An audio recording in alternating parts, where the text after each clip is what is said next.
I think anyone who's ever run a business knows that sinking feeling. You know, that one where you realize just how much you don't know about cybersecurity? It's like you're walking a tightrope over a pit of firewalls and encryption keys, and you're not even sure which way is up. Oh, absolutely. And the worst part is that it's not like you can just ignore it, right? Cybersecurity is everyone's problem now, whether you're a multinational corporation or, just a one-person show running your business from your kitchen table. Exactly.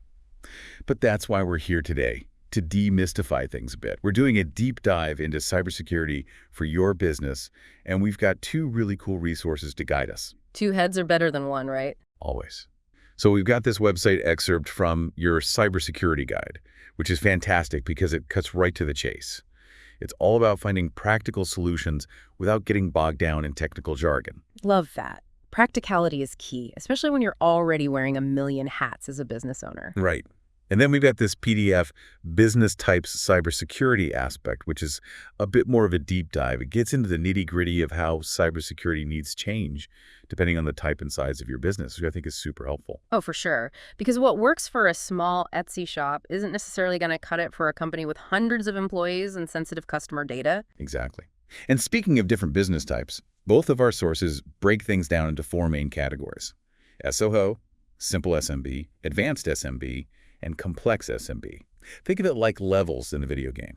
You start simple and work your way up as your business grows and evolves. I like that analogy. And as you level up, the stakes get higher, but you also unlock new tools and resources to help you meet those challenges. Exactly. So let's start with the first level. Those SOHOs, those small office, home office setups where you're just starting out. We're talking maybe 1 to 10 employees, often working remotely or in a smaller shared space. Right. And what's interesting about SOHOs is that the PDF uses this phrase, consumer-grade technology, to describe their typical setup. And I think that's spot on. It is. Because so often they're relying on personal devices, home Wi-Fi networks, things that might not have been designed with robust security in mind. Exactly. Like your favorite local bakery might be making the best croissants in town, but they probably aren't running their own dedicated IT department. Probably not. But they still need to protect their business, right?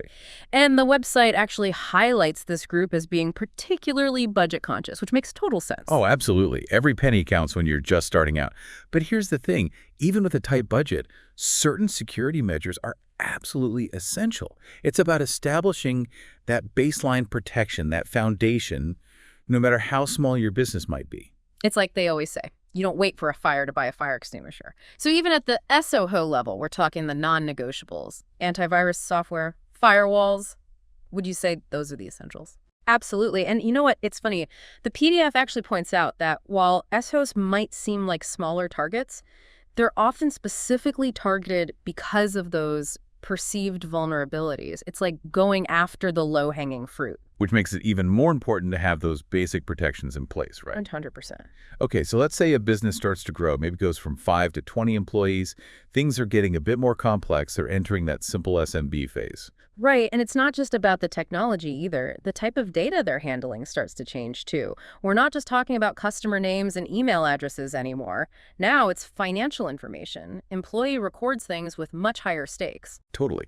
They're investing in more sophisticated systems to manage their day-to-day operations, which is great for efficiency, but it also means there's more to protect. Think accounting software, customer relationship management tools, all those things that are essential for running the business, but also hold valuable data. And this is where that mindset shift starts to happen. It's that realization that cybersecurity isn't just an IT issue anymore. It's a business issue, one that's directly tied to their bottom line and their reputation. 100%. Those basic protections are still crucial, of course, but now simple SMBs need to start thinking about more formal cybersecurity policies, maybe even bringing in some outside IT help to make sure everything is running smoothly. It's about recognizing that as they grow, the target on their back gets bigger. Exactly. And that leads us to that next stage, the advanced SMBs. Now we're talking multiple departments, maybe even multiple locations, and their digital footprint is expanding rapidly. They're really hitting their stride, but they're also dealing with a lot more data, more users, more systems. It's a whole new ballgame. And more to protect. But that's for part 2. It really is, and that's where things start to get interesting. Because with that increased complexity comes an interesting dynamic, a higher level of risk for sure, but also a greater ability to manage that risk effectively. It's like they've leveled up, not just in terms of their operations, but also their defenses. It's that whole rising tide lifts all boats thing, but in this case, it's a rising tide of data and technology pushing businesses to strengthen their cybersecurity posture. Exactly. And speaking of defenses, the PDF really digs into what advanced SMBs need to have on their radar.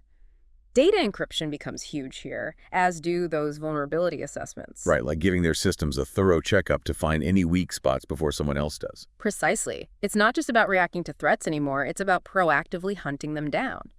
Imagine you own a high-end jewelry store. You wouldn't just wait for a break-in to happen, would you? Definitely not. You'd have, what, top-notch security systems, reinforced windows, maybe even a guard dog patrolling the perimeter. Exactly. That's the kind of mindset shift we see with advanced SMBs. And because their budgets are often bigger, they can actually invest in the tools and expertise to make those proactive measures a reality.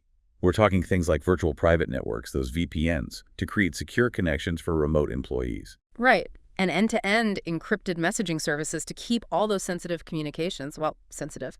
And those custom software integrations that the website mentions, those become really important for this group too. Oh, because as their operations get more complex, they need solutions that are more tailored to their specific needs, right? It's like moving beyond those off-the-rack security products to something more bespoke. Precisely.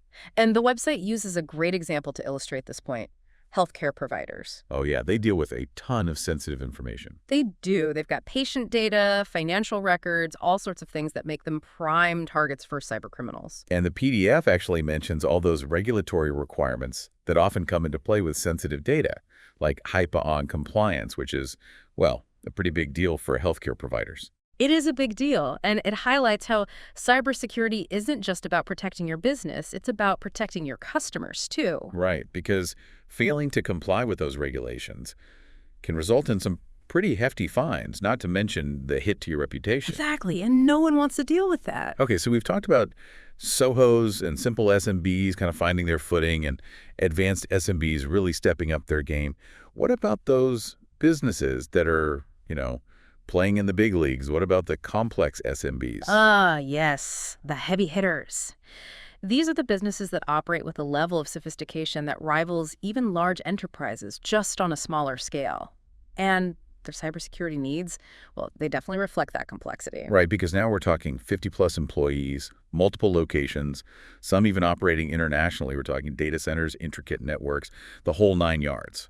And to manage all of that, they usually have dedicated IT departments with critically dedicated cybersecurity professionals. So they've got that in-house expertise to really stay on top of things. Exactly. They're not just playing defense anymore. They're actively looking for vulnerabilities, conducting penetration tests, things like that. Right, where they basically hire ethical hackers to try and break into their systems. Exactly. They want to find and fix those weaknesses before someone else does. Makes sense. Yeah. And it's really interesting because what we're seeing here is a move beyond just checking boxes and complying with regulations. They're building a culture of cybersecurity. It's about awareness, it's about education, it's about making it everyone's responsibility. Exactly, because even the most sophisticated security system can be rendered useless with a single click on a phishing email. Okay, so we've covered a lot of ground here, from the smallest SOHO to the most complex SMB. But I think the big question for our listeners is, where do they fit into all of this? It can't just be about the number of employees, right? It really isn't. It's kind of like you wouldn't choose your running shoes based on, like, your height, right? There's more to it than that. Exactly. You've got to consider your gait, what kind of terrain you're running on, what kind of support you need. It's the same with cybersecurity. You've got to look at the bigger picture. So it's not just about how many employees you have, but also what those employees are actually doing. Exactly. And that's where that term from the PDF comes in, operational complexity. It acknowledges that a business with 10 employees could have completely different cybersecurity needs than another business with 10 employees, depending on their operations. Okay, so like what would be an example of that? Well, let's say you've got a small law firm, maybe 10 lawyers, and then you've got a hip new tech startup, also with 10 employees. On paper, same size, right? But in reality, their cybersecurity needs could be worlds apart. Because the law firm's dealing with all sorts of confidential client information, right? Exactly. They've got sensitive documents, financial records, maybe even trade secrets. Their cybersecurity needs are going to be significant, even with a smaller team. Whereas the tech startup, they're probably more worried about, like, protecting their intellectual property. Exactly. Their code, their algorithms, their prototypes, those are their crown jewels. So their cybersecurity focus might be on securing their code repositories, defending against industrial espionage, things like that. Okay, so two businesses, same size, but totally different security needs. It's like you could have two ships, both the same size, but one's carrying a cargo of cotton candy and the other one's carrying a cargo of diamonds. Oh, The security measures are going to look a little different. I love that analogy, and that's why it's so important to not just skim these business types, but to really dig into the detailed descriptions in both of our sources. See which one resonates most with your specific situation. Don't just assume you know where you fit based on your headcount. And if you feel a little overwhelmed, remember, your cybersecurity guide has that awesome Start Guide button. You answer a few questions about your business, and bam, personalized recommendations. It's a great tool, but whatever you do, don't fall into the trap of thinking cybersecurity is a one-and-done deal. Both of our sources really emphasize this. It's an ongoing process. Oh, absolutely. I think I even saw a meme once, something like, cybersecurity is a journey, not a destination. Huh. So true. You're always going to be adapting, evolving, and staying one step ahead. It's like that old saying, what got you here won't get you there. The threat landscape is constantly changing, so you've got to change with it. Exactly. And a big part of that is fostering a culture of cybersecurity within your organization. Right, because it's not enough to have the best security software if your employees are, like, leaving their passwords on sticky notes. Exactly. Employee training is huge. Even something as simple as creating a strong password can make a world of difference. So it's about making cybersecurity everyone's responsibility, not just the IT departments. 100%. Because at the end of the day, the human element is often the weakest link. Well said. So to wrap up this deep dive, if there's one key takeaway here, it's this. Cybersecurity is not just an IT issue, it's a business issue. And understanding your business is the first step to protecting it. Couldn't have said it better myself. And remember, you don't have to be a tech expert to make smart decisions about cybersecurity.